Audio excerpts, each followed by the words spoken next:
lunch after a very late lunch. But what I'll do is I'll try to go very fast and come to the point. ये मेरा हिंदी इतना अच्छा नहीं है, okay? So I will speak in English, but I will say that this situation I am presenting, it may look like very simple, skilled birth attendant, बहुत simple है. वो क्या है? नर्स होते हैं, डॉक्टर होते हैं, but no, it's not so simple. ये एक वो प्याज के जैसा है, layer after layer. वो टेक्निकल लेयर निकालने से अंदर वो हायरार्की, पावर हायरार्की लेयर है, प्रोफेशनल टफ बॉर्डर्स का हायरार्की, 2-3 लेयर्स है उसमें, और वो निकालने से और अंदर और जेंडर का लेयर्स है. So it is a very complex system, very complex problem. So we can not see it as only technical of skilled birth attendant, nurses, doctors, ANMs, दाइस, ऐसा नहीं देखना चाहिए. You have to see much deeper in this. I'm just saying that what does this mean to women, to the country, and to the future of the health of the people. First of all, this is a big problem. I think Government of India somewhere we have taken a step but not fully realized. Yeah, skilled birth attendants or attendant. Is it we are talking about one person, the provider, or are we talking about the environment? This thing goes up and down. Even within Government of India, writing में कुछ होता है, बात में कुछ होता है. No, it's very difficult. What are they talking about? If it's only a provider, it's not possible to achieve everything just by a provider. Though the provider is most important. So that is the first issue of confusion and chaos and not being able to meet. A few years back, when government took this decision of promoting institutional delivery, going all out, using all measures to promote institutional delivery, the principle was that though these 85% are normal deliveries, they will happen on their own, even with weak mothers, even with rural mothers, any mother, it will happen. It's a process. It is natural. But there is a chance about 15% mothers will definitely have some complication or the other. In our country, more than 15 we should say, because anemia is so predominant, so present in almost every aspect of society, whether rural, urban, whatever class it is, still there. Therefore, it may be a little higher. But the danger is at any time, any delivery can become a complication. Because of the anemia level, because of so many other things, it can become a complication. That the argument, and I remember this very well when we were starting this process in 2001, 2002, lots of foreign research groups coming to India, World Bank and many other research groups coming to India, including the Harvard School of Public Health, and saying that every delivery should be in an institution. Look at your roads, look at your facilities. You have to, they created this big panic and fear situation that the government of India took a decision, okay, everything. And then of course there is professional areas, of money making, very conflict of interest, that it's better to do it in hospital. So they took away the childbirth process totally from the home to the hospital, saying that the hospital have facilities, there are skilled personnel, and they can deal with emergencies. Whatever happens, something will be done in hospitals. Then the underlying principle was, in a hospital, there are technically skilled providers who are ethically, high level of professional ethics, who will not cause harm, who will not do anything unethical medical practices will not be there, so the woman will be safe. This was the inherent understanding, but I think we were very far from that. Do we really need SBA? What is it? If it is a package of services, not just a provider, but a facility, a package of services, why do we need this? Yes, there is a lot of evidence to show that if there is a skilled person at every childbirth, the dangers are less. Quick observation and quick referral after identification of a problem and informing the next level or someone else will happen. That's a logical thing. We don't really need a lot of research for that. It is logical having. And India had it all along with the very highly skilled birth attendants, the TBAs and the TBAs or the DIs. We had it. We had skilled providers. And most DIs, we know, even now you can say they are much more skilled than our qualified or trained providers, because they've been doing this for a long time. And it was also seen that a package of essential services are important, not just a provider and a table or a labor set, but also blood, anesthesia, some good theatre facilities if necessary. These are required, and therefore a package of services. That's what SBA actually means. Now, according to this definition, the definition has been given by the highest technical groups, the ICM, the FIGO, and the WHO. FIGO is the Federation of Obstetricians and Gynecological Societies in the world. And the UNFPA and the World Bank, and a whole lot of them, in all their wisdom, about 10 years back, decided this is what a SBA is. I would like you to look at that word, SBA. Accept the word, transfer the word. Traditional birth attendant, skilled birth attendant. Either it is SBA or TBA. How does it matter? Except here that they are looking at formal education, long years of education, recognition by rule, by law. Except that, I don't see. And here they say that there are three people at least, the midwife, the doctor, and the nurse, who are part of this definition, not others. In the country, in India, who are SBAs?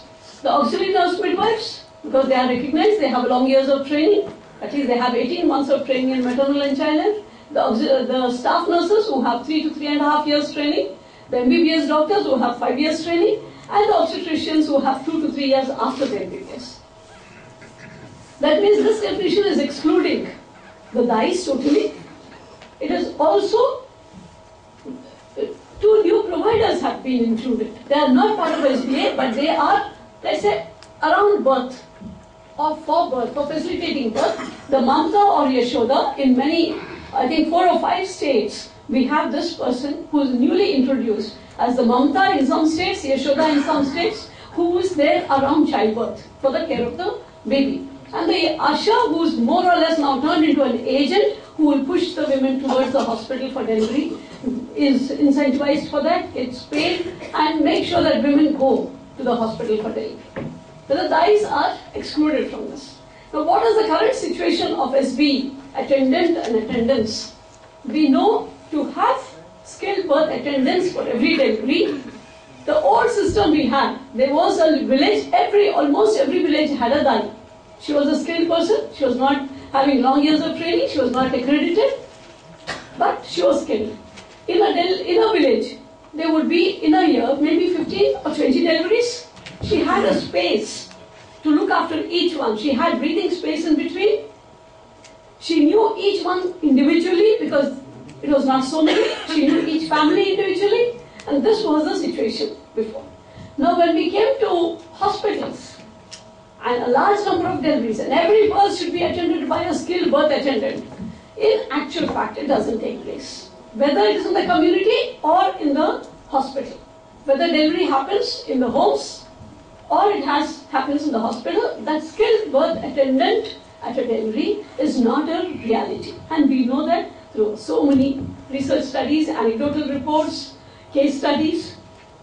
And then when we say that women are going to hospital for delivery because of a skilled birth person, that person is not available. There's acute shortage. Then there are very, very poor facilities in the hospital. We'll come to that later, but the facilities are not really much better than the home. Then there is also, in addition, evidence of harmful practices. So many harmful practices in the hospital. And then there are also anecdotes of abuse. What does the country need? What type of skilled birth attendant and where we do? There are 2 places where deliveries can take place, in the community or in the hospital. The hospital may be a CHC, a district hospital, or a teaching hospital, an NGO hospital, a trust hospital, a corporate hospital, whatever. But there is a hospital deliveries and there are the home deliveries, or more home-like situation deliveries. If they are taking place in these 2, what do we need at home? What do we need in a hospital? Because situations are slightly different. The woman is the same. If we are ignoring DICE, like the government has ignored DICE the last 10 years, no DICE training is going on. They are not included as part of the NRHM to be given incentives, like ASHA is given incentives. So if that is the case, then did we strengthen the A&M for that home deliveries and for the services of the almost 50% who are still delivering at home. In some states, 50%. In some states, it's less, and in a few states, it's hardly 5%. But still, we know as on today, women are still delivering at home.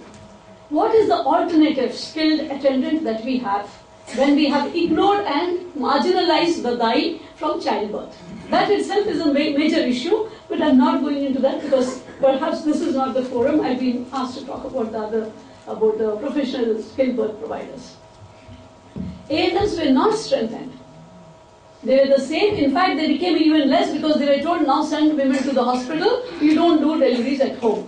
So ANMs, even those who were very good conducting 100, 150 deliveries a year, started losing their skills. There was no dedicated MCH provider in the village. Yet, we pushed the Dai out and asked everyone to come here. We know that transition doesn't take place overnight.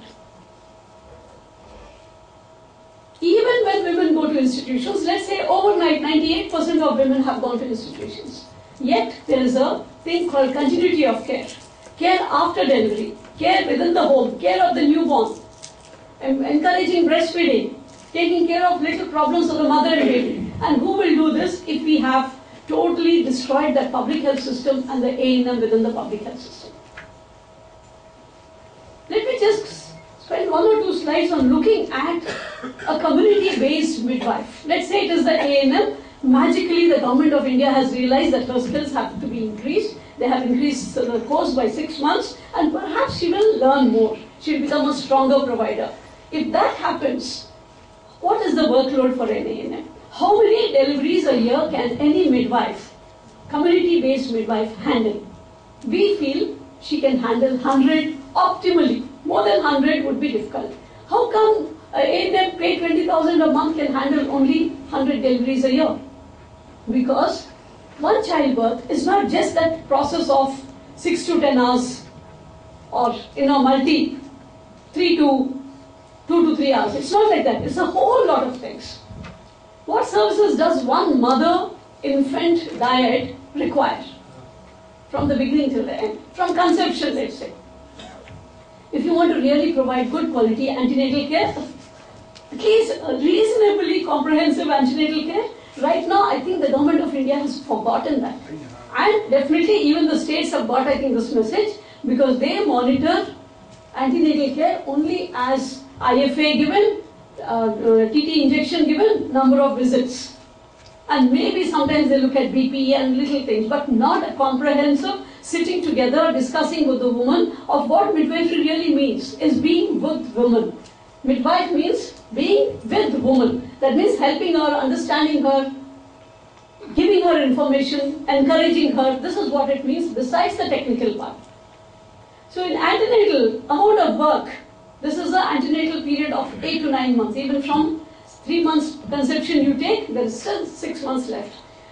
About 7 to 10 antenatal interactions have to be held between the provider and the mother, and each interaction may last varying periods based on what is being done at that interaction. Is it only a TT injection and some discussion, or is it a birth preparedness session?